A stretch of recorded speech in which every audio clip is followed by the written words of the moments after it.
This conference will now be recorded. Okay, so let's say that I'm going to just review. Say you happen to have a button that is not on the package. So you have no idea what the size of that button is. So on the front of your machine down there at the bottom, let me see if I can turn down there a little bit. You can take that button and hold it down on there. You see it, Jude? And then you can take your measurement right there on that small part of the thing, and it'll tell you what it is in millimeters. Normally on a pack of buttons,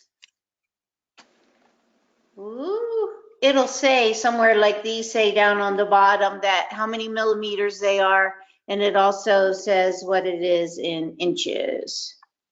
Okay? So now you're standing here looking at your screen and you go, well, I can't see where I can make any adjustments. So what we want to do after we know what we're doing is close up the project thing. And now down here, I have all my little key pieces of information, and that dang handle is just at the wrong spot. Okay, so I can't get any closer. So down here on the left-hand side is your the width of the satin stitch. To the right of that is the density, and it is set at 0.4 as the default.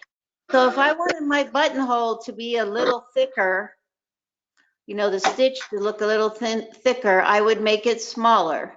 So just a reminder, we talked about density in the software on Friday, but by making it smaller, you can look on your screen and you can see that that buttonhole and the stitches in there are getting even tighter. All right. And then you can take it back to the default. Again, just reviewing that when you're on the black numbering, you're in the default.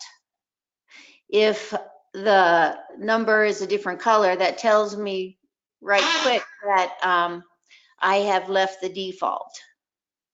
And you don't need to go back to it. I know we've talked about this before. Whenever you change stitch, everything will reset itself. And then this guy over here is indicating that I am on my deluxe stitch system and not on my general tension unit. Up here on the top of the screen, it's telling me that my fabric is medium woven. It's telling me needle to use is size 80. And it's telling me I need a piece of stabilizer. And with that, I'm going to let Judy's going to take over and actually show you how to put it together. All right, so we're going to use our, what I call our automagic buttonhole foot. All right, it has a little pigtail cord that plugs into the machine. And one of the best things that Viking did for us was the the place you plug in the machine is no longer underneath here, but in the back. So this foot has a goes on the ankle like any other foot. There's a little bar right here, and that goes into the clip on your ankle, just like that. And then the plug-in goes into the back right around the corner and plugs right in. The minute you plug that in, the machine recognizes that that buttonhole foot is plugged in. As you can see on Carol's machine, it's showing the buttonhole foot. Now, I was playing with it this morning and I got really tickled because the machine is so much smarter than I am at times. If I didn't have my needle threaded and I wanted to use my automatic needle threader, if I put my thread in here and cut it off and I push my automatic needle threader button, I get a pop-up menu and it says the sensor one-step buttonhole foot is attached. Before you touch OK to continue with automatic threading, make sure to first lift the wheel of the foot up and backwards. So what they're talking about is this. And when the foot is down, you can take that part and swing it to the back and it will stay there. And the minute that you have done that and then touch the green check on the screen, the automatic needle threader will operate. So that's a really good safety check for us. And I had a couple samples here that I made. This was just, I measured the button, and this was a number 42 buttonhole. Then I used the little button. This was the default, and then Carol was talking about changing the density of the buttonhole, and this one I did change the density from a 0.9 to a 0.4, and it made the buttonhole much more dense. Okay, so once Judy, you select, I didn't know you could do that with the foot. I always thread it before I hook it on. So thank you. The teachers are learning today too. right, so now I'm going to put the foot down and I'll put this back down because this little wheel has to travel on your fabric. If you were making a buttonhole and you wanted to put it right on the edge of the fabric like that, that wouldn't work because this wheel has to be on the fabric because that's how the machine knows how far it's traveled to make the length of the buttonhole. So this kind of a setup would not work. You have to have the fabric underneath this wheel. The other thing is that on the side of the wheel, and I don't know if you can see it in my camera, there's a white line on the black part and there's a white part on the red wheel, and it's much smaller than it used to be. Those two have to be lined up before it will start making your buttonhole. And if they're not lined up, it'll tell you that you have to line them up. So that's why I'm saying the machine's a lot smarter than I am at times. And so, Carol, how big a buttonhole did you want to make? Oh, I don't know. 20. Did you measure 20? 20. Yeah. Okay. Sometimes when you go to adjust your buttonhole size, like on this little pink button, when I made it, I measured it at 12. And I picked a certain buttonhole. And it would I could either make it at 11 or I could make it at 13. And that has to do something with the structure of the buttonhole, because you can see that the sides of the buttonhole are not just a satin stitch like what we're used to seeing in the majority of buttonholes. So I picked the one that was longer because I can always not quite cut it all the way. So it still fits my button. So there will be times when you can't put it on the exact number.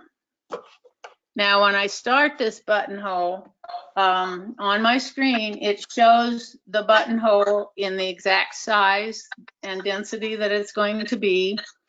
And it also will show me which direction it's going to travel. There's an arrow that points from, if you're looking at the screen, the bottom of the buttonhole to the top. So that means that it's going to travel from the front of the buttonhole to the back. So I don't want to start my buttonhole back here because I'm going to run off of my fabric. I want to start with my fabric closer to the front. And I like to use my start stop button for my buttonhole. So I'm going to make sure that my white line and my white mark on my red wheel are lined up. And you don't have to, but I did. I'm going to put my foot down and then I'm going to press my start stop button. and it's going to make a straight stitch back first, and then come forward with a satin stitch, another straight stitch back, and come forward with another satin stitch. Having stitching those two satin pieces in the same direction assures you that they're going to look alike. If you've made buttonholes on older machines and maybe had to do it manually with the zigzag, you'd zigzag one direction and zigzag the other, and the buttonholes never look the same on both sides. Well, now it does, because you're stitching your satin stitch parts in the same direction. So if you want to make another buttonhole, all you do is set it in place, put your foot down, make sure your line and your little spot are lined up on your red wheel, and hit your start stop button. It makes another one just exactly the same size. And that's why I call it automatic. You tell it what you want and it does it. Cool. Any questions?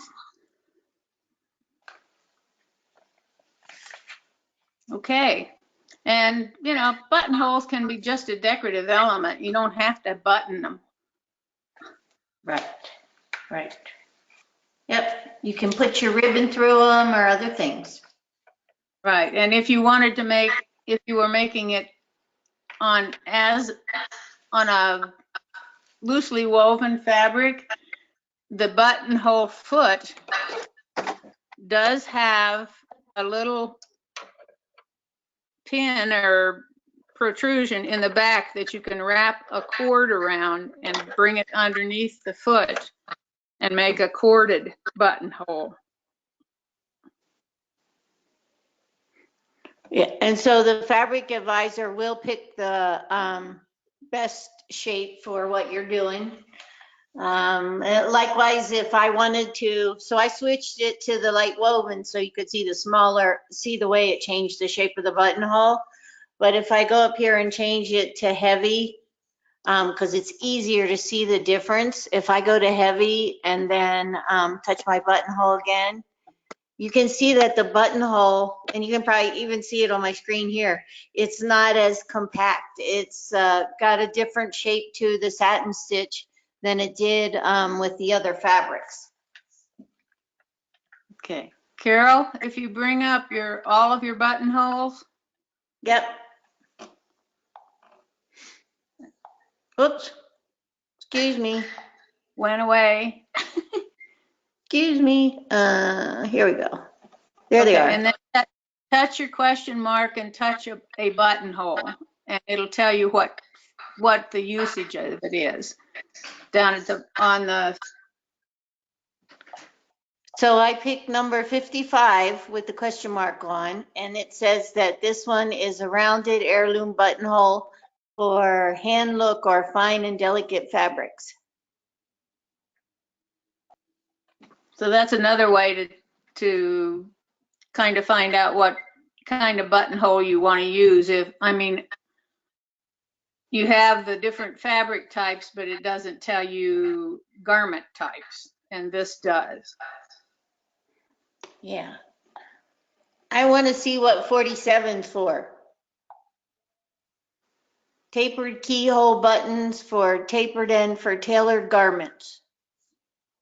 Okay. A lot of time in suit coats, they will have that kind of a keyhole buttonhole. So let me ask you a question. On some of them, let's say 52, when you touch it, it brings up just the manual buttonhole foot. Does that mean you can't use it with the automated one? It will always bring up the manual foot if you do not have your automatic foot plugged in. But my foot is plugged in. Let me plug mine back in just for grins. But Carol, you just touched it, right? Yeah, okay, so there I plugged in my thing. It didn't do anything yet. It still does. It says for medium and heavy fabrics. That's Yeah. interesting. But it'll still work, right? And that is interesting. It is. Because, here's why. Because I didn't select it by going to the sewing advisor. I just went in here and picked it. Okay, so let me try this. Okay, so if I go back to the Joy of Sewing and I tell it heavy woven and that I want to make a buttonhole. Oh, it still did the same thing. That's weird. Yes. Well, it picked a different buttonhole than that one.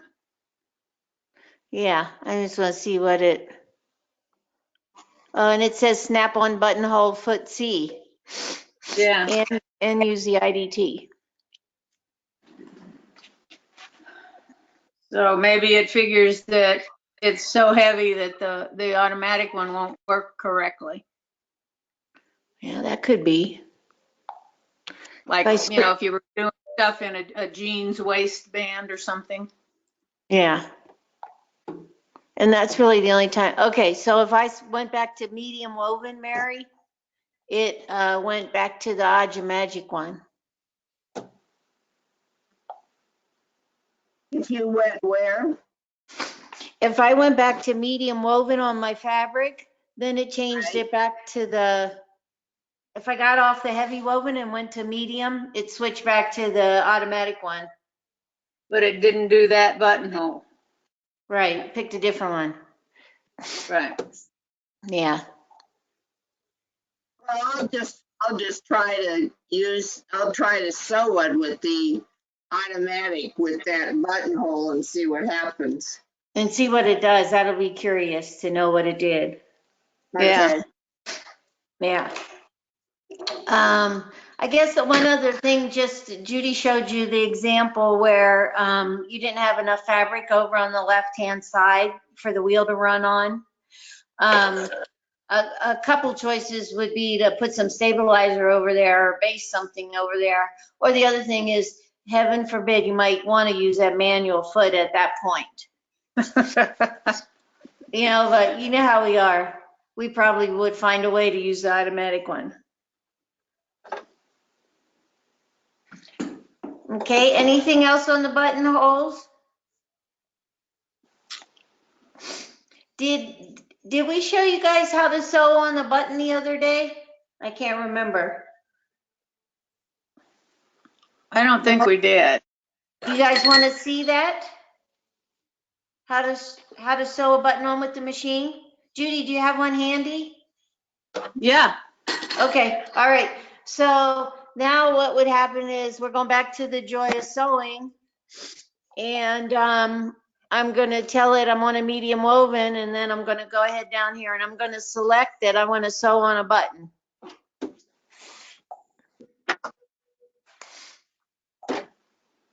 And it shows the little tool, which personally I never use. But if you want a shank on the button, that is what you would use.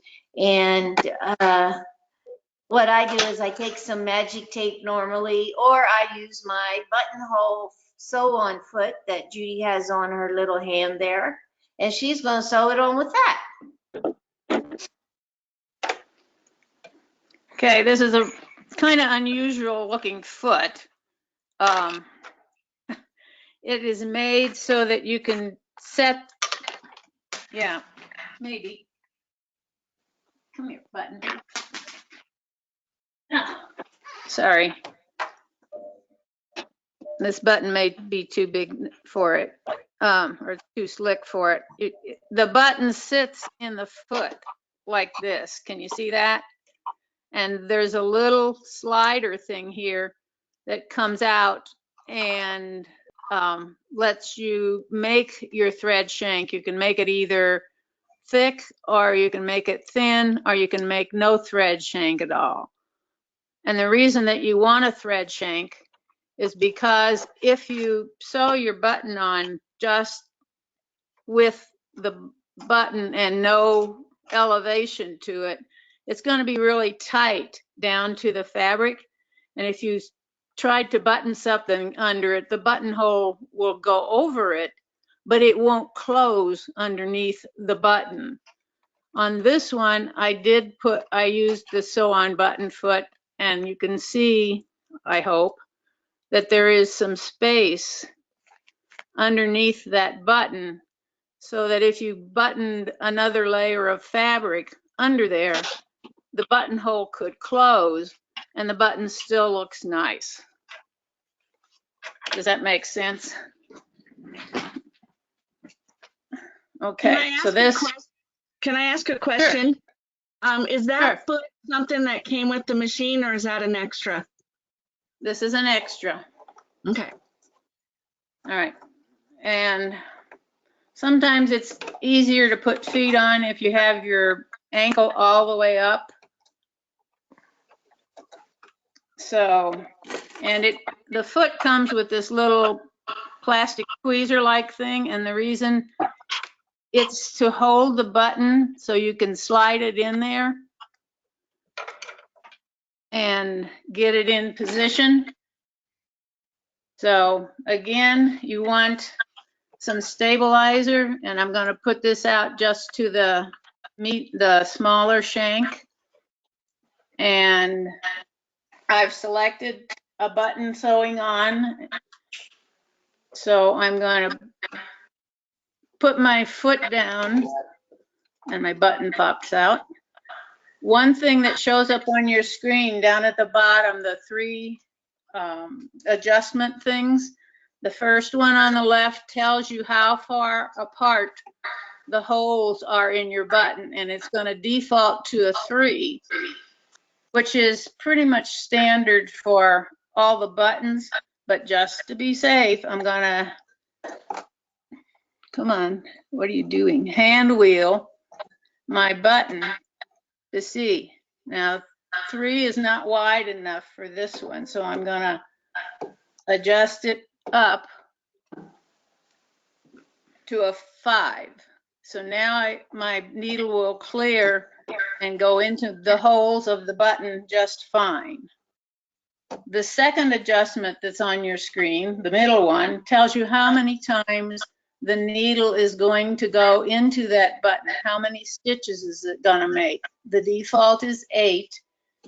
And what that means is it will sew 4 in one hole and 4 in the other, which I like to go to at least 6 or 7. So I am changed mine up to 14.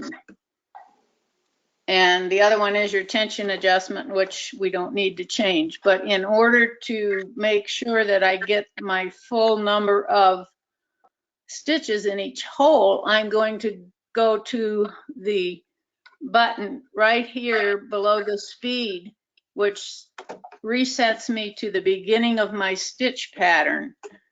And then I'm going to very carefully sew my button on. And the thread is going over that little finger on my button sewing on foot, and it automatically ties a knot.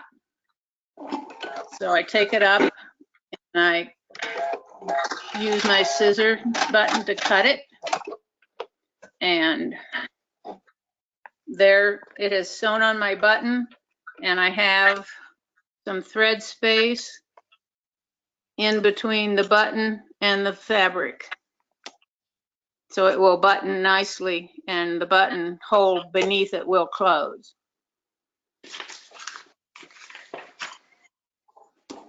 Any questions on that one? I mean, you can, there's quite a range of buttonholes that you can make. I mean, even this button is not too big that the automatic buttonhole maker will not work for it. So, but it does have really wide spaced holes, so you need to be very careful about that. And the question on the one I get on the 4 all the time, Judy, is, well, how do I do it if it has 4? Then all you're going to do is do 2 and then move it forward and do the other 2. Correct. Thank you, Carol. Okay. Okay, Judy, do you want to do gathering next or do you want to do twin needle? Don't care. Do you want the gathering foot? Is that what you want? Well, I do have it because most of them, if they got their goodie box, have a gathering foot in there. So, but let's show it with just the regular A foot and then let's do it with the gathering foot. Okay. And Do that. okay, so while she's getting ready, what you guys can do, and I forget all these things are in the Joy of Sewing. I know I'm pushing a lot of buttons, but my SewNet blog is showing up, and so I can't see everything I want to see. So if I just touch that arrow, it'll pull that together, and now I can see my whole sewing advisor. So what I'm going to do is swipe under my technique, and this time I'm going to go to Ruffles and Gathering. And I can choose either thing I want to do here. One way does it with just your regular foot, and that would be this one. And so all your instructions are here that you can scroll through, take an overview of what you're going to do, and then this would be your technique if you're just using a plain foot, kind of gathering the old-fashioned way. And I'm going to hold that and get that out of my way for a second because it has the stitch up here. And when I touch that, it changed the length of my stitch for me automatically to a gathering stitch. And that's if I went through the Joy of Sewing. You know, you can do it the old-fashioned way and just go and make your adjustment, but you can use your Joy of Sewing to do it automatically. Okay, Jude. Okay, so I'm just going to stitch this, and it says to stitch, never mind, movie I don't need. Okay, so I'm going to make, this is the way, and it's complaining because I don't have the IDF down. Okay.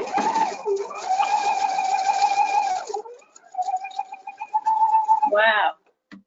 So before she started, what we want to do, which is what we never do, is you're going to hold that top thread and pull up that bobbin thread the old-fashioned way before you start, so you got something to hang on to. Yeah, I don't know what it's doing. It's supposed to be doing a 5-length stitch, and it's not. Did you touch the stitch? Did you touch the stitch, Jude? Okay. I didn't. Okay, so I'll go back the other way. I thought it. Okay. Okay, so now I've made 2 rows of stitches, which is the traditional way of doing it. And ouch. Since I didn't cut my bobbin thread on my reverse trip, I can pick it up, the loop of it on the back, and if I pull it, then I can determine how tight or how loose I want to gather that. And traditionally, then you would switch back to I would switch back to a regular stitch and stitch right down the middle of these, which I can do. Let's see, here we go. To lock my gathers in.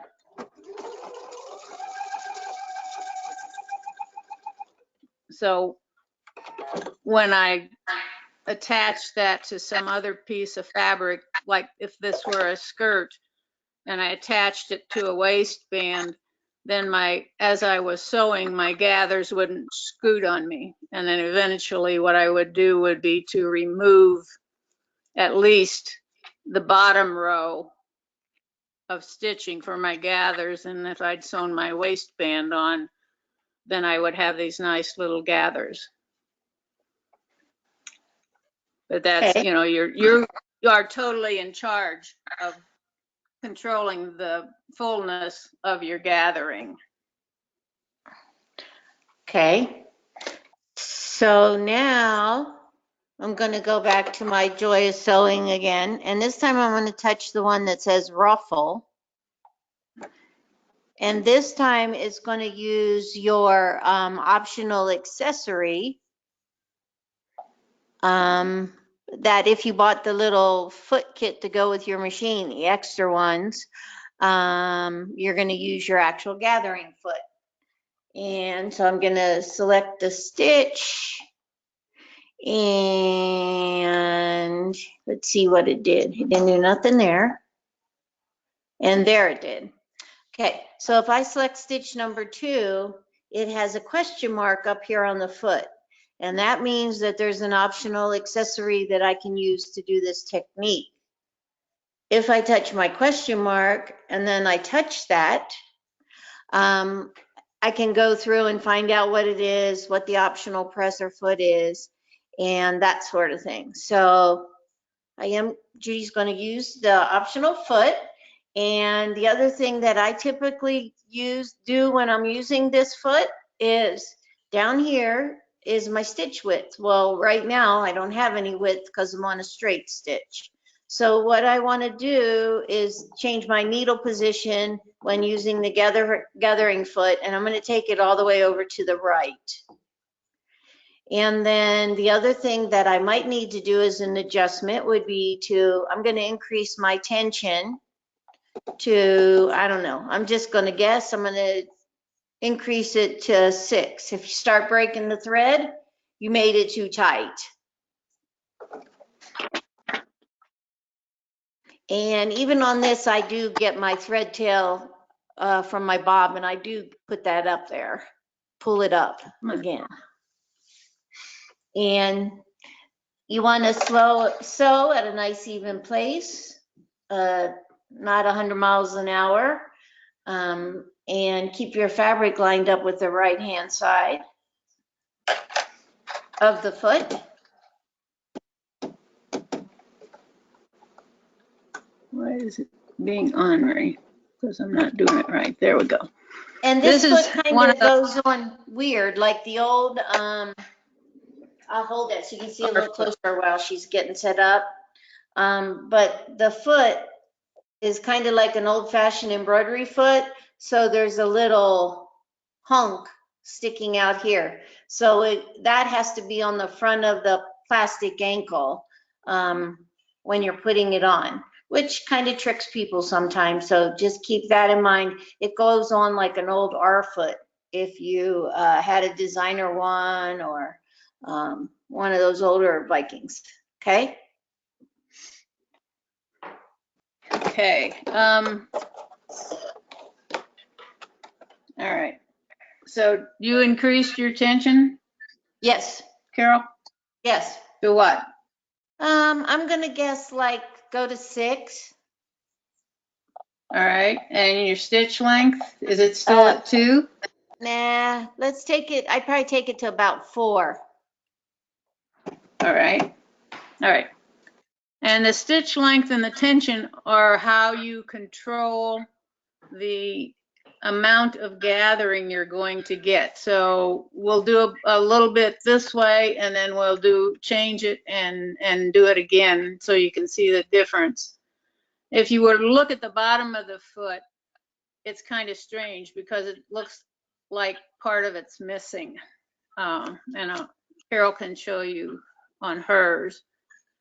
But let me sew this and watch, and there's a slot in the foot, and the slot is only if you are going to attach another piece of fabric to the one that's being gathered. The one that's being gathered is going to be on the bottom always, okay?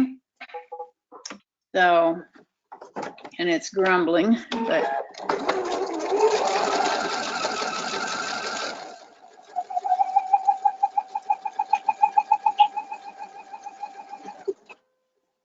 okay. So this is what happens with that amount of setup. With a stitch length of 4 and a tension of 6. That looks All pretty right. good, dude. Yeah, it does. And Yeah. it's nice and even. And you wouldn't need to do you don't want to do 2 rows of it. I mean, you can just sew your seam right over top of this stitching. If we change that, what do we want to change it to? Should we make the stitch length longer? Let's make it at whoops, it'll only go to 5. Okay. I'll go to 5 and I'm going to take my tension down to 4, say, and see what happens. Okay. Kind of crazy because you usually change them the same direction, but why not? And depending on what kind of fabric's gonna, you're gonna need to do your adjusting based on the kind of fabric you're using. Right. So this one didn't gather nearly as much as the first one. And most of that is due to the tension. Cool. So if you wanted to gather and see if I can do this, I'm going to take my tension back up to 5. So and I'm going to put a piece. Yeah, she's going Go to ahead. gather and join. So she's going to put the fabric that she wants to gather on the bottom. And then the one that she wants to join it to is going to go into that. She's going to put, she wants into the slot right here. You know what? I'm going to move my needle back to the 0 position because otherwise it's not going to catch much of that top fabric. Okay. All right. Yep. So let's see what happens here. And you kind of have to keep the fabric separate because it's gathering up that bottom one, but the top one is just sewing straight. And it works to me the opposite way. You would think that you would put the one that's straight on the bottom, and that's not the way it is. It goes, yeah. And you can tell that I'm not very proficient at this, but this, when you open it up, then they're joined together. Let's see, so you can see it as if it were like a waistband or one of those tiered skirts. With a little practice and taking your time, you can get this mastered. Yeah, yeah. The biggest thing for me is to sew slow. I think that's like the biggest issue I have when I'm doing that. Okay, questions on that? So that is gathering. And to me, kind of things get into the misnomer because we have this attachment called the ruffler. And really the ruffler makes what I'm going to call pleats. Yeah. When you're using the gathering foot, it's a little more uncontrolled and freeform. Where when you use the ruffler, it's constant what you're going to get. Judy, do you have the ruffler there, or do you guys want to see the ruffler, or shall we move on? I have one. Okay. I'd love to see it.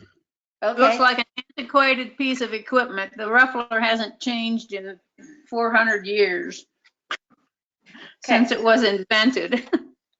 Yeah, because it was a good design right out of the chute, I guess. So while she's putting it on, I'll talk about it a little bit here. So you are going to remove your ankle from the machine, and you can see that Judy is doing that right now. And you're going to put this little extension over here. This little guy is going to go, that's going to go up over your needle bar, which she is kind of doing right now.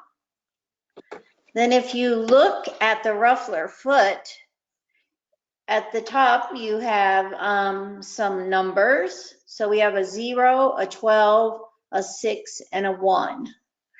And what that is signifying is the number of stitches before it takes a pleat. So right now on mine, I have it set as 1. So that means on every single stitch, it's going to take a pleat. I'm going to slide it over to 6 because that's probably what I use more than anything is a 6. So there you're going to have every 6 stitches, it's going to take a pleat. So, Judy, go ahead. I got them all. I talked through it. Okay. All right. There's a little screw down here underneath that thing with the numbers on it, and that you can adjust that to say how deep a pleat it's going to take, how big a bite it's going to take. Now, this, unlike the gathering foot, the piece that has to be ruffled has to go in the foot itself, because as the foot operates, there's a part that slides back and forth and pushes the fabric. That's how it makes the pleat, okay? And there's a little, you can only put fabric in there to this depth. So, you know, you have a fairly good seam allowance, but it's not totally, you couldn't gather or pleat right in the middle of a piece of fabric.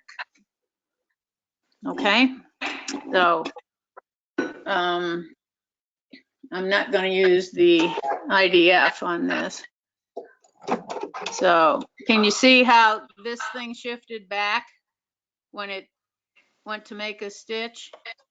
I'm going to go really slow and see how that thing jumps forward every 6 stitches and shoves the fabric under the needle into a pleat.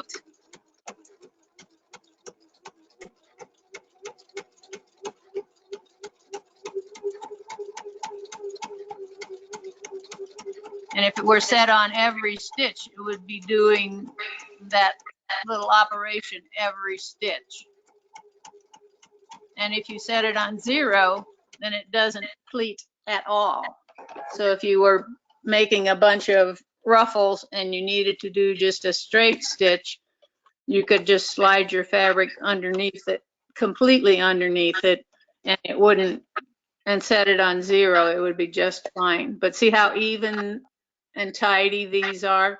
They're just tiny little pleats. They're not gathers. Yeah, versus your gather. So they call it a ruffler, but really it's making pleats. Right. Any questions? Yes, I have a question. Does the ruffler foot from the Applique fit the Applique 2? Yes. Okay, It does, thanks. because I did not buy a new one. Okay, Yeah. thank you. Yeah. I have a question. Does my Applique 2 come with a ruffler, or is it an additional foot to purchase? It's an additional one. Okay, thank you. You're welcome. Okay. And likewise with the ruffler, you can pleat and join, right? Am I losing my mind on that? That's right. No, it makes more sense to you because the piece you're joining to is underneath. Yeah. Okay. All right. So the next thing we have on our list is Satin Stitch. And do you have stuff for that one, Jude? For Satin Stitch? Yeah, on page 4? Or no? Or tell me what you got next. I got lots of stuff. So you tell me what you want. I'll come up with it. Okay, well, let me see what the next one is after that. Oh, you're talking about applique. That was Yeah. the sentence. Applique. Okay, yeah. Sure, we can do that. Okay, so we went to medium woven, and I think I have an applique there, don't I? In my tools. Let me see if I do or not. Better take this off. Quilting and applique. Okay, should have one. So somewhere down here, I should have one that says quilting and applique. Maybe I need to touch quilting. Quilting and applique. Okay, so I went to my quilting up there instead of sewing, applique, and then I'm going to touch the applique one. And then I'm going to start getting my details down here on how to do an applique. And when we demo this, usually we'll do a piece of fabric with some stabilizer, and then we will cut out the shape of a heart.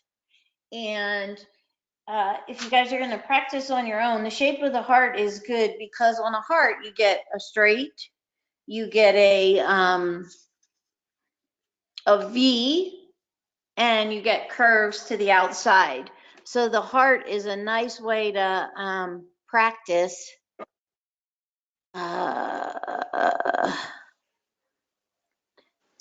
It's a nice way for you to practice all the things you will need to do when you're actually appliquing a real project. Inside curve, outside curve, a V, and all that sort of thing. And you can see your machine, the little video, it shows you step by step what you're going to do. Okay. It came up with a stitch on yours, didn't it? Yeah. Why is mine not coming up with a stitch? So I went through the Joy of Sewing, I went to quilting, and then I went to applique. Yes. The blue one or the red one? The blue one, because the other one is, I think the other one is embroidery. Yeah, the left one is an embroidery one, so that's why I picked this one. It didn't select the stitch for me. It came up with a satin stitch on mine. I saw that. Fascinating. Very fascinating. It must be because hers is blue and mine is pink. That could be. So, you funny girl. Yeah. It comes So, up with a stitch on mine. It I'm did, sorry, Mary? Beth. Pardon? Say again, Mary, please. It came up on mine, so, but I don't have a blue machine. Oh, good, good. I have a blue machine, so my Okay. screen is set otherwise, but Okay, anyhow. so I went to I just quilting. So I went to quilting, then I touched applique, and then I touched the heart one. Yeah, it's not. Let me go back to sewing. Is your fabric medium woven? Who knows? That might be it. Oh, woven light, it's what it's doing. Let's do pain, sewing, woven medium. All right, let's try that. Whoops. Quilting, applique. Still didn't do it. Huh. Okay. I just pick one. Okay, that's what I would say. Just pick one. Okay. So, can you see my little green heart? It doesn't show up as well as I had hoped. But, okay. So, go ahead. I just did mine. I had moved my, in the box, I had moved where I touched the stitches and it doesn't come up. If you touch the book side under your stitches, the stitch comes up. You know what I'm saying? See on No, Carol's do it again. how the book is highlighted? On the bottom. Oh, I see. Okay. I got you. I see Did what it you're work? saying. Nope. Huh. Oh, well, I guess yours needs to be repaired. She must have Liz Gomer's machine. She I must. must. The one that likes to. Okay. All right. We're going to do this anyhow. Okay. All right. So it says to use the B foot. My choice when I'm appliquing is to use the open toe foot so I can see more of what I'm doing. All right. Because the B foot is all closed in front, and I want to see all the way up to my needle, especially with when I'm doing something that's got tight curves or so forth. So this little black dot on the screen tells me that I'm going to start at the left side of my stitches. So first off, I'm going to put my needle down, and I'm on a width of 4. Or I'm going to put my foot down, and then I'm going to kind of hand wheel my needle just to see where the right swing of it is. And it'll by default, it'll come up centered. The stitch, the whole thing will come up centered. So half of it will be on the left of that little red dot on the open toe, and half of it will be on the right side. So I like where it's going to be. So I'm going to set it for needle down. And I'm going to sew so that the right swing of my needle just comes off of my fabric.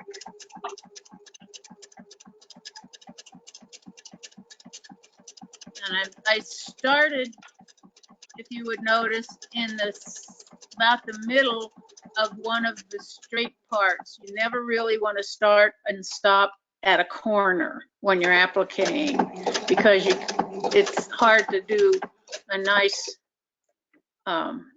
finish. So when I'm doing something that is what I call an outside curve, if I'm going to have to move my fabric, I want to move it when my needle is on the right side. If I move it when the needle is on the left, then I am liable to get a gap between my stitches on the right side. So I want to turn my fabric when my needle is on the right on an outside curve. On an inside curve, I want to turn it when the needle is on the left. So I'm going to stitch up to the point, and then I'm going to turn. My needle is on the right, and it's going to cross over some of those stitches, but that's okay. So this part of the heart is fairly straight, and I'm gradually turning it. But when I get up here to where it's a more tight curve, then I'm going to stitch a few stitches, stop with the needle on the right, and then turn my fabric. And there are people who are really good at this, and they can stitch like a bat out of hell and get these curves just beautiful, but that takes a lot of practice, and that's not me. So every once in a while, I might turn it a little bit as I'm going around the curve, but then to keep my needle where I want it, I'm going to stop and turn with the needle on the right-hand side. Come on, over there. There you go. Yes, I talked to my machine.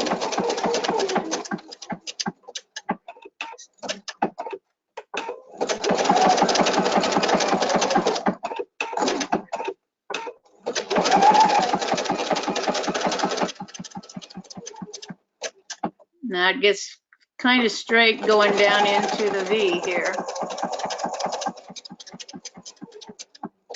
Okay. Now, on this one, I want to turn when my needle is on the left.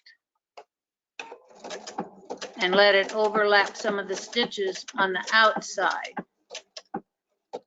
And now when I start back into the curve, I'm gonna do my turning when the needle is on the right.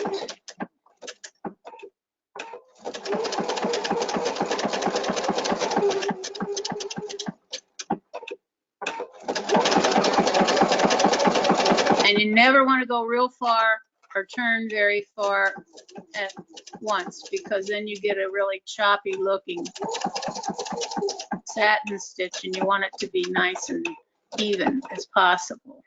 And if I had put some fusible material like embellish, repositional webbing, or steam a seam under this, it would have glued that down and I wouldn't be having the little edge sticking up there being a challenge.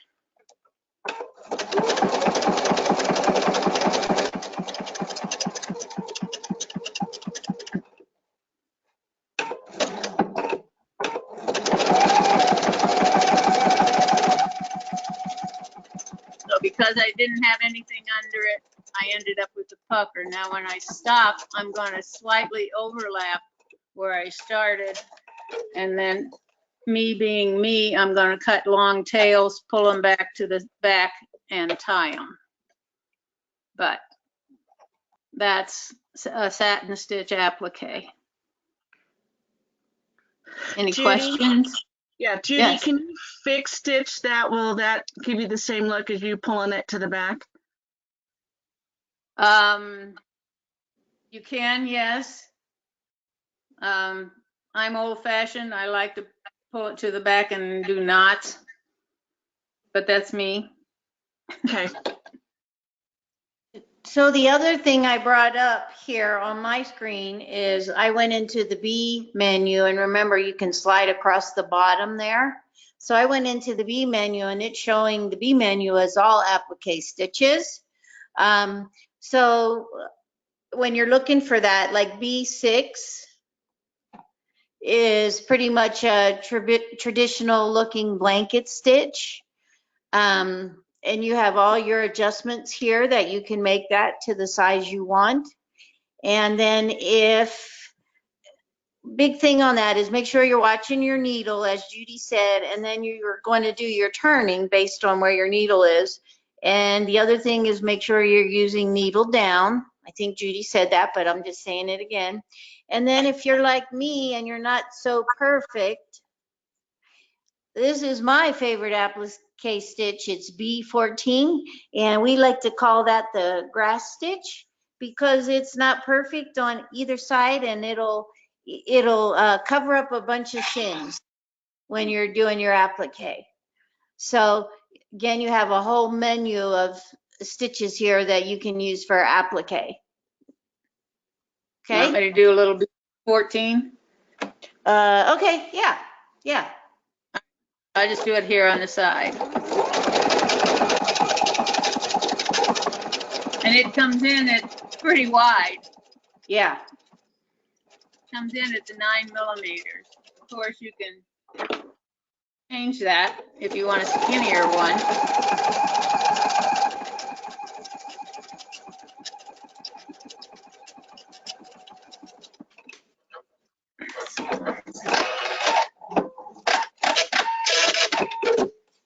So it started out at 9 and I changed it to 7.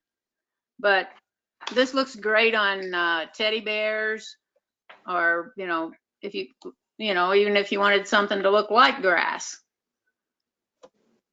And particularly on the blanket stitch, number 6, if there's a certain setting for your blanket stitch that you like, you can take that stitch and save it to your machine and the cloud, and then you always have it. You don't have to say, oh, I forgot. What was I using for that project? And you can name the stitch. I mean, you could say, grandma's apples, or, my favorite. You don't have to have an actual stitch name like B6. You can save it, and it's always there, and it's always the right setting. So to do what Judy was saying is, okay, so say I have this stitch number 9 and say I've messed around with it to the way I always do mine.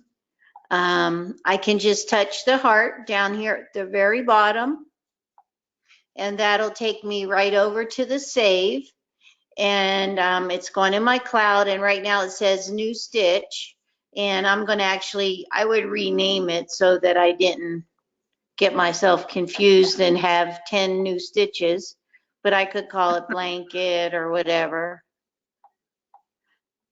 So there's 2 parts to the process. I could say blanket, and then I could go ahead and check it. And then I've saved my stitch. So every time I do my blanket stitch, I have it right there and it's ready to go. And the other little thing that is quite handy that I do like to point out on this is we have a little switch down here beside the width key. And if I touch that stitch, that switch, now I have my stitch exactly the way I want it, and it's no longer width. It has changed to needle position. So right now it's showing that I'm going to guide this right on the very outside edge of my toe. Well, that's not where I like to guide it. So I can take that entire stitch and I'm not affecting the length or the width. And let's say I like to put it dead center. Okay, so, or let's say I want to line it up right on the inside of that toe. I can move that stitch exactly where I want it. And it lets, you know, depending on what you're doing, you might want that stitch at a different position, but you have the luxury to do that you're not going to find on really any other brands besides Viking and Pfaff. Carol, Yes? if you save that stitch now, will it keep those settings too? Right, so I would go to save it, okay, and then I would rename it to, maybe I'm going to make it blanket center position. Okay, so now I have both of them. So how do you retrieve those to bring up on your machine then? Okay, I'm going to, please confirm that I want to do a smart save. That's not it. Okay, let me see here. I'm going to go to File Manager, and then I'm going to go to the cloud, right? And, oops. Nope. Help me out, Jude. Well, it Your should be stitches there. are below your folders. In the cloud, go down Yes. past your folders. Okay, so it is there. Okay, so there we have the first blanket stitch I made. And then the next one I made was blanket center. Do your pictures. Okay, so if I go to my pictures, you can see the pictures of my stitches as well. Okay, thank you. Uh-huh. Good question. You think I work for you or something? Dang. Dang, You dang. don't have time to learn, Karen. Pardon me? You don't get a chance to play. No, I don't. So this is good. Okay, so keeping with the satin stitchy sort of thing, the next thing we have is the automatic tapering stitch. And on your Epic or on your Epic 2, it is, you're going to go to your Q menu. And I think it's probably the same menu on your Epic 1. Should be, I think. Okay. And what I will point out on this is Judy's going to do it in the sewing mode, but we do have a whole video where Judy did this as a technique class. So if you go down to our website and scroll down to the picture of tapering, of Mary's tapering, or you can go on the right-hand side to videos and you can watch tapering in the embroidery mode, which is really quite amazing as well. Nope. And look at Here's Judy some- has her samples. Holy smokes, she must have been really on it. This is some of the tapering in embroidery. And Mary did some really nice things with hers. And some of these are Viking and some of these are Pfaff, so it doesn't really, you know, it's just you have different stitches. Yeah. So I would do like a generic, so I'm going to touch stitch number 1. And when I touch stitch number 1 in the tapering menu, and it has the stitches that are set up for tapering in here, and you have a ton of them on the Epic. So then this little doodad down here on the right is got a little gray thing that looks like a mountain sideways. I'm going to touch that, and then that's going to give me my angles for tapering: beginning angle, end angle. And probably the easiest thing for demonstrating is, Judy, you want to do a 45? Sure. Okay. So if let's say you wanted to make a frame around your quilt label, Lee, this would be a great one to use for that, to make a little rectangle. Oh, there you go, 45.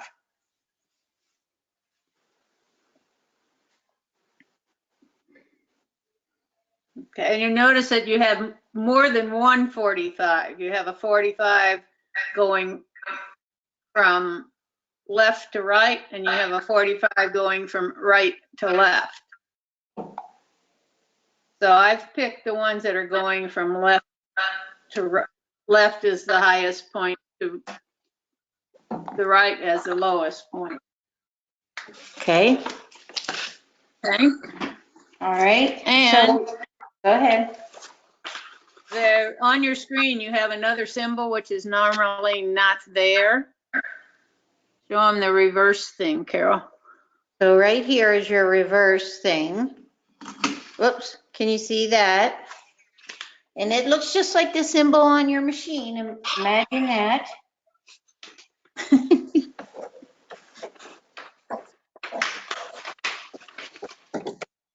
Okay, and what that means is that when you touch the reverse key, that when you start out, it's going to taper the beginning, and it's going to sew as long as you want. You sew as far as you want, and then when you touch the reverse key, it goes into the end taper. So that's how you tell the machine how long you want your line of satin stitches with taper on it. Okay. So right now I am going to start it, and it's going to taper the beginning. And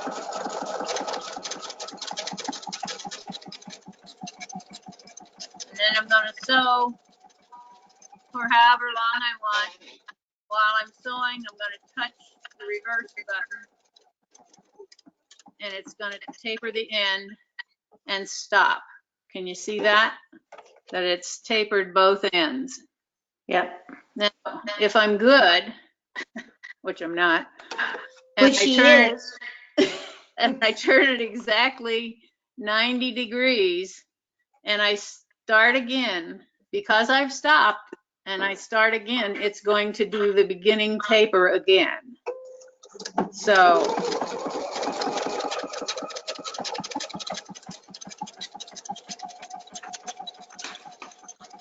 and then however long I want it to be, I touch my reverse button, and it does the end taper for me. And I got lucky over here in my corner, has a halfway decent miter on it. The real question is if you're doing this and you're trying to make a box, I'd be drawing some really significant lines, or I'd put it in embroidery.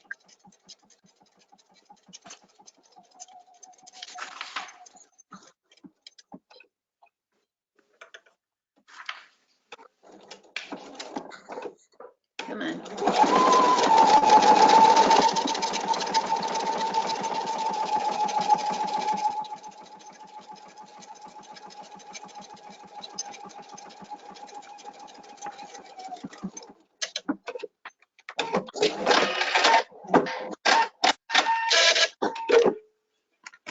Almost. Pretty dang good. If you wanted to make a triangle, then you would use your 60 degree. Let's see. Or 30 degree, like this, would let you make a triangle with your tapers. Your 60 degree ones are going to, now this is a different one. It's not just tapered one direction, it's tapered both directions, which you have available to you also. So it's kind of fun to play with because there are some decorative stitches in there that you can do that with.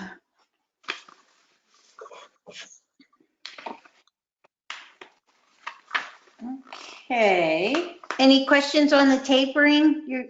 I mean, get in there and play with them on a rainy day in the mountain. It's really fun. Let's see. The next thing I have is, I will mention that the sequencing where you're programming stitches in combination. And again, we did a class, so there's a video that we've already made. If you want to, you can watch that at your leisure on sequencing. So Judy, let's do, let's get that. Let's do 4-way stitches. Okay.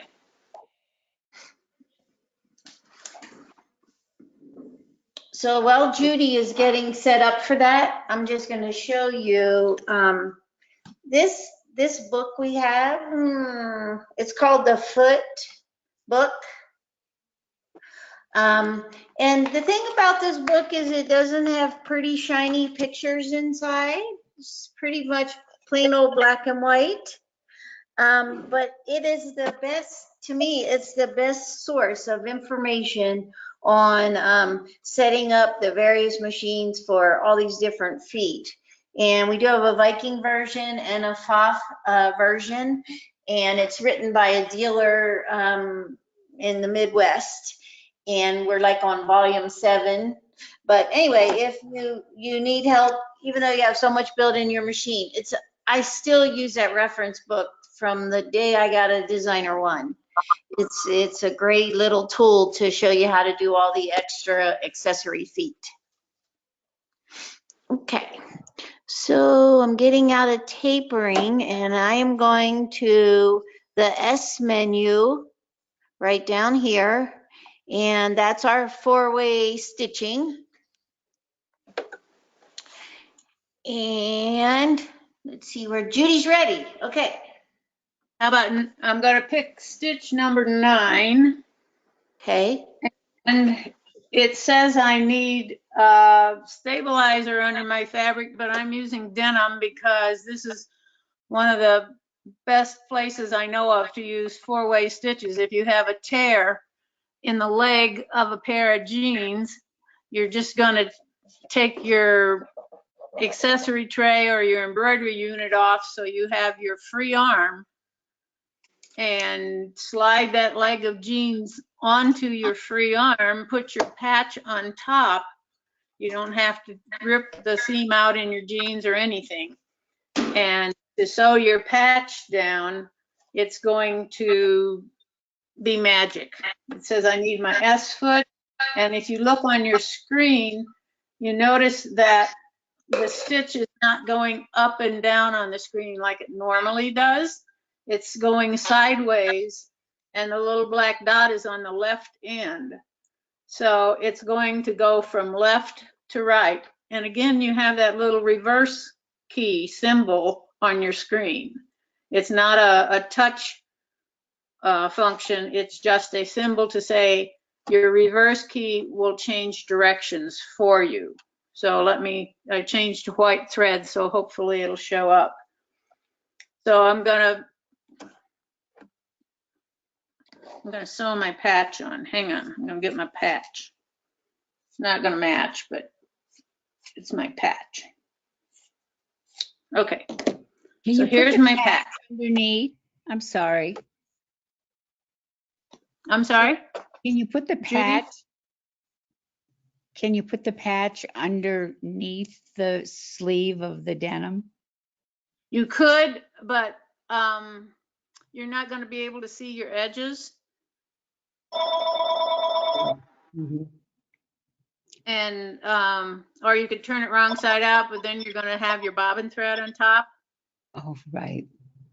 Okay, so if you use decorative thread, then you can make it kind of a decorative patch. Of course, if it were your husband, he probably wouldn't like that, but Thank you.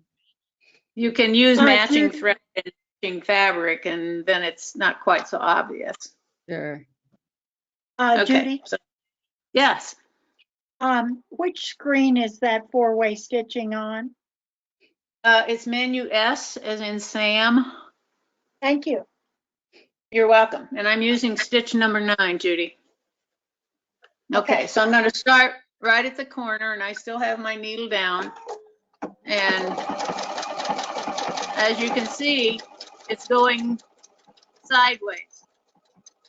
When I get to the corner, I'm going to touch my reverse button, and now it's going to come forward. And I have not changed the orientation of my fabric at all. Get to the corner, I touch my reverse button again, and it's going to sew to the left.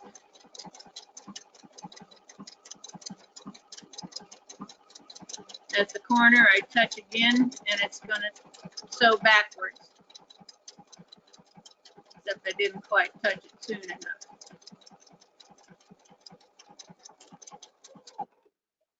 So my fabric was always in this orientation, but I've sewn 4 different directions with my stitch. That's super cool. It does that. It is, isn't it smart? Yes, as you said, smarter than us sometimes. Yes. And you have 17 stitches that the machine can do that way. And number 3 is even a stretch stitch. So you can do it on stretch fabric. If you have a hole in your yoga pants. Right. Right. You've been exercising too much. Yeah, and you need to go back to sewing. And so if 4-way stitching doesn't give you enough directions, you can go over to the T menu, and in the T menu, you can go 8 directions. And in the case of the 8-way stitching, you only have 2 stitch types. Why is it not letting me change green there? Huh. Because I think you only use those in programming. Ah, okay. Let me pick some there. And let me go back to T. Double overlock. Huh. Oh, okay. There we go. There we go. See how it's showing the direction it's going to go? So if you wanted to put a patch on that was the shape of a stop sign or a triangle or whatever, you might want to do it in here, but you don't have any, you only have 2 stitch options for doing it. Straight stitch and a reinforced straight stitch. Okay. You guys got any questions on that? Let's see, moving right along. Dimensional stitches is next. So this time we're going to go back to the sewing advisor. And we are going to go back to sewing. And we are going to select on this menu bar dimensional stitches. Okay, and do you care which one? Do you want to use the L9, Jude? It doesn't matter. Okay, let me see here. So you have all your different kinds of dimensional stitches.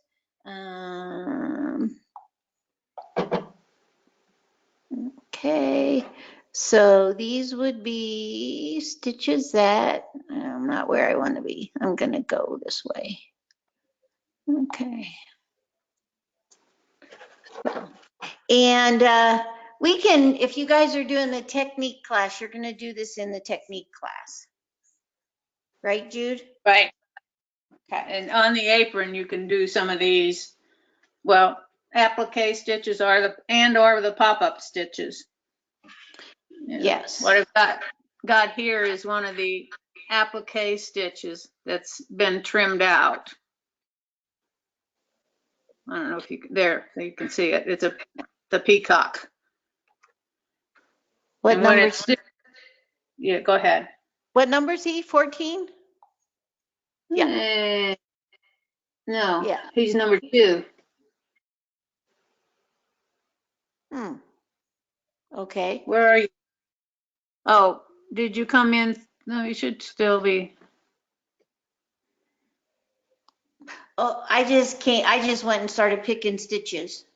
So that's the Okay. peacock, right? Yeah, and he is number 14 in if you go to the L menu. Yeah. Yeah. So, Judy, you guys, this will be a nice thing for you guys to practice before the technique class, Right. right? So which one do you want to do? Do you want to do, well, you got something ready there to do, I'm assuming. It doesn't, I just have blank stuff.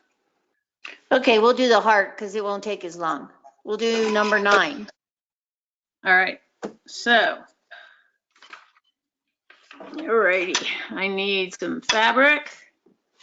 And I drew a line to try to keep me in line. I need some stabilizer. And it says I want the A foot. And I want the IDF in I think you position. didn't, Jude, I don't think you selected the stitch. Oh, okay. That could be. We're doing 9 or 8? It doesn't matter. Well, 9. 9? Okay. All right. Okay. So yeah, I thought I needed the S foot. Yeah. Okay. The S foot is a wide foot and it has a channel underneath for decorative stitches. The reason it's so wide is because it is for stitches that are moving the fabric side to side as well as back to front. So it covers the feed dogs really well. Okay. So what happens is that, I'll use this peacock for an example, is that it's going to stitch some stitches and then it's going to stop and you're going to put a piece of fabric down. It will stitch that fabric down and then continue on to finish the design. When you are finished stitching them out, and most of them will stitch in a continuous line, then you will go back and you will trim that piece of fabric to up to the stitches. And again, I like to put some kind of a fusible web on the back of my fabric because that's ends up being a raw edge applique, and I like to iron it down to make sure that it's not gonna peel up when I wash it. And this stuff has been on here too long. Okay, so I'm going to start with my the heart is, the little dot is at the very top of the stitching, so I can start fairly close to the top. I want to run with needle down, and I want to use my start stop button for these operations because if I were doing it with the foot pedal and I accidentally lifted my foot, I don't know whether the machine stopped or whether I stopped it. So if I use the start stop button, I'm sure that the machine has stopped at the right place.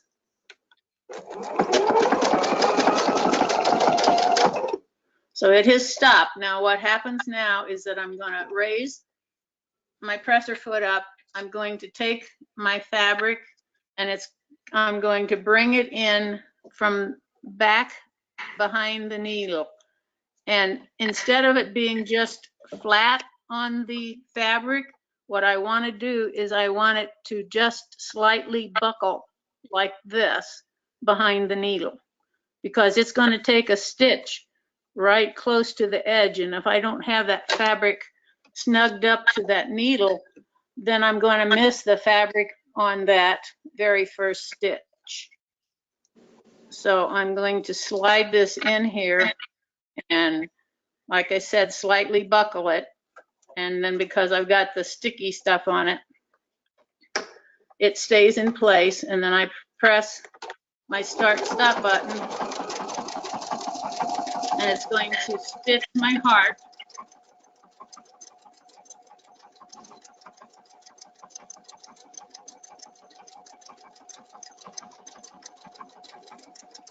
And then it goes on to the next one and stops when it's ready for me to put in another piece of fabric, which I will do, hopefully. Get off of there. And if you, while she's setting up, just remember you have all the steps of the process down here that you can watch how to do the whole thing right on your screen. So if it's midnight, you don't have to call me or Jude. You can just bring it up and take a look at the video on how it stitches. And it's a generic video for these. There's not a separate video showing each design, just so you know. Okay. Just so I can't get this off of here. There we go. Finally. Sorry. Okay, so now I'm ready to put my piece of fabric in, and again, I'm going to snug it up right behind the needle. Come on, get up there. And stick it down. Sometimes tweezers are helpful. And then start again. And then this time I'm going to press the stop button so that when it finishes this design, it will stop.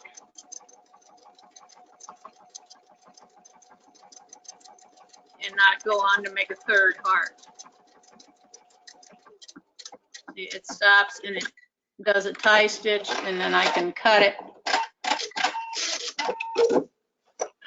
And here are my hearts. And then I'm going to take my scissors and carefully trim right around the stitching.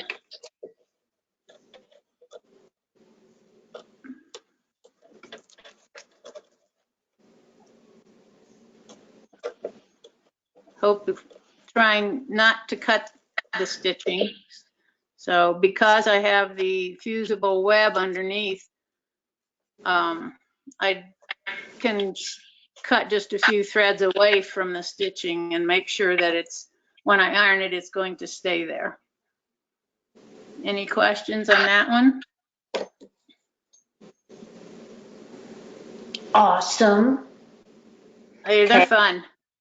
Yeah. They are fun. Yeah. Okay, so let's do a pop-up yet today, Jude. Okay. Did you do the sideways ones on the apron? Is that right? Or did you do a vertical one? I forget. I did the ones, let me get to them and I'll tell you which one I did. I did, oh well, they took it off of here. How naughty of them. No, I did number 45 on the apron. Okay. And when you look at it on the screen, it doesn't look like, let me get the apron. Okay. Oh, okay, 45, and that's still in the L menu, and it looks like nothing on the screen, like she said. Right, because you're adding fabric to it, and what you see on the screen is just the actual stitches. So I added little squares of fabric for the stitches to hold down, and then this is totally loose. And I cut the squares on the bias so they wouldn't ravel quite so badly when it was washed. But, okay.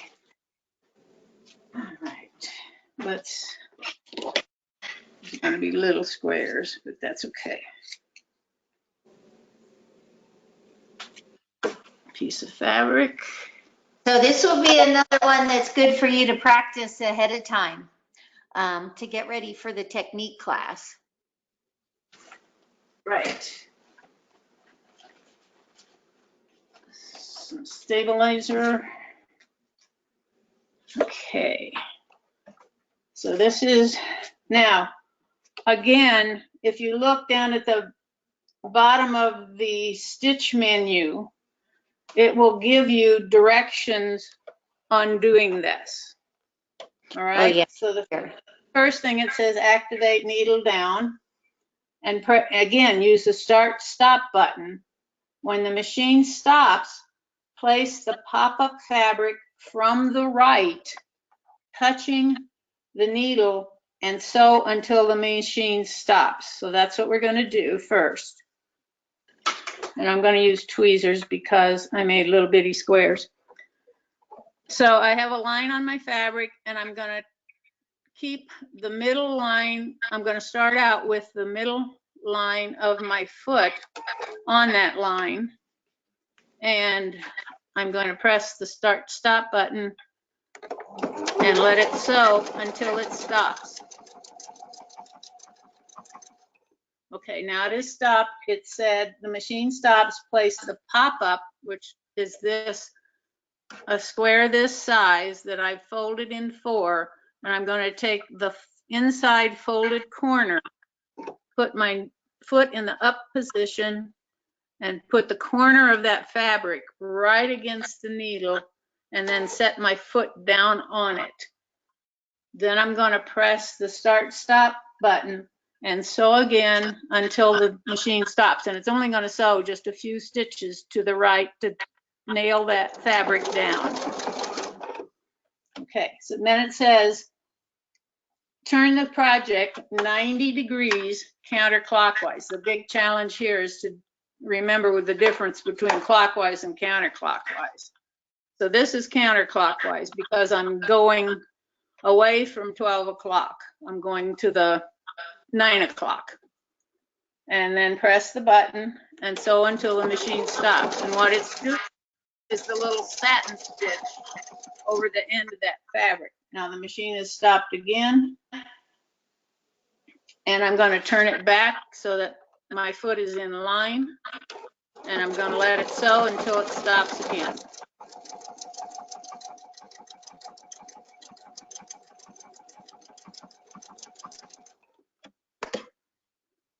Again, I have a piece of fabric which I folded, and if the edges of your fabric are all raggy and stuff, don't worry about it because you can always trim them up afterwards so they look nice.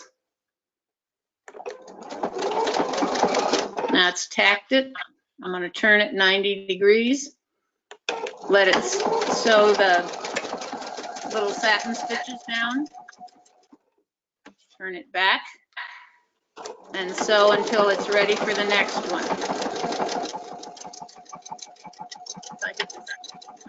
Top button.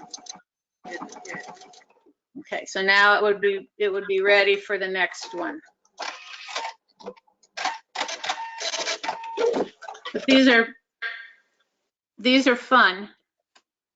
It's just you kind of have to take your time and remember which way is clockwise and counterclockwise, or as the lady from Australia says, anti-clockwise. But if you use something like a organza or tulle or something, you can take your heat tool and then shape the top of the stitches so that they, you could make this one more of a rounded shape or a zigzag shape, so it's a little tidier, because some of the stitches, the pop-up stitches, have stitches below the pop-up. So if you wanted to trim this one, you definitely would want to trim it far enough down that you could see the pretty stitches above it as well as what's below it. And then there's the perennial favorite is the little ballerina, and I haven't trimmed her skirt over her long little legs, so she has a tutu. So there's a lot of neat pop-up stitches in there, and we will be using some of those in the technique class for those who have Viking machines. Any questions on those?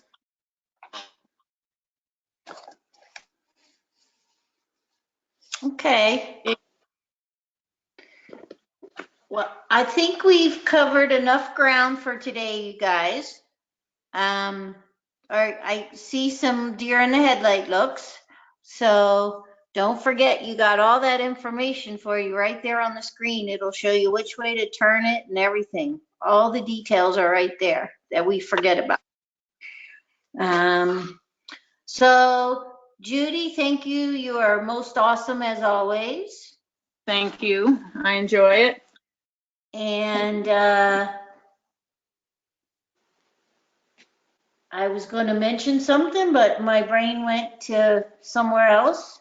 So anyway, so play, you guys, before the class. And if you want a kit for the apron, make sure you give us a call before the day before, so that we can get your kit cut.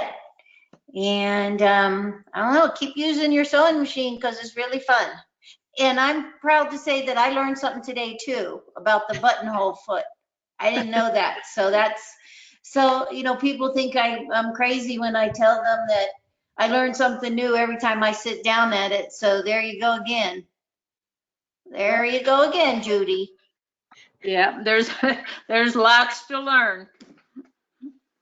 Okay. Thank you, ladies. Thank Okay, you so much. And if you Thank want to you, ladies. watch it, it should be up on the video by tomorrow. Okay. Thank you, Carol and Judy. Thank you. You're welcome. Thanks, you guys. See you Bye. later. Have fun. Thank you. I love your mountain view, Bonnie. Yeah, that's beautiful. Oh, Yeah. thank you. I wish you were all here. Yeah, with our machines, that would be fun. This makes it double fun. Yeah, no To be kidding. outside and learn something new as well. Yeah, that's great. Make some Bye fun now. things. Thanks, Carol and Judy. Okay, You're welcome. see you guys. Bye. Bye. I always forget which one. Oh, there it is.